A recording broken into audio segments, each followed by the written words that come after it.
Haçanı incə arvaddan qorxacaqsan. Ədəbə sən bir kişi deyirsən. Məni bir dəli boğaz eləyəndə bə sən haradaydın? 3 aydır sənə görə Hindistanda avara dolanıyam. Hipnotizm dövrəsini öyrəşib gəlmişəm. Nə mənədir? Əyləş burada deyil. Əyləşir. Əyləş. Səni əlan şosloşuya mərci eləyəcəyəm. Heç kəsin sözünə qulaq asmayacaqsan. Heç kəsdən qorxmayacaqsan. Olacaqsan Ərdəbilin cumhurcu. Gələni də yazacaqsan, gedəni də. Çadırar yatıyan başıma tərbəşmə vəsairimi götürün gəlin. Hayır, yaxşı gəldim. Stresten dalgəsküyü məni öldürdü. Acın gəlib görsə mən burada deyərəm, məni öldürər. Gəl biləsə sən gir mənim yerimə. Mən gedim dəsküyüyə gəlim. Gəl. Huy, huy. मैं तेरी दुश्मन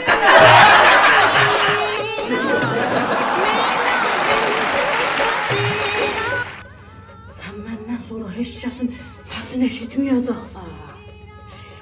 Sən bu evdə hər kəs bu söz desə, qulağımdan yapışıb atacaqsan yerə. Yox. Və sən ki, bu kimsən orada?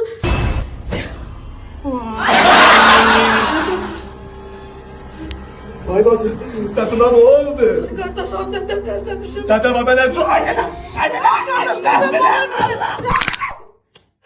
Hələ rəhmətliklər istəyirlər məni hipnotizm eləyənər.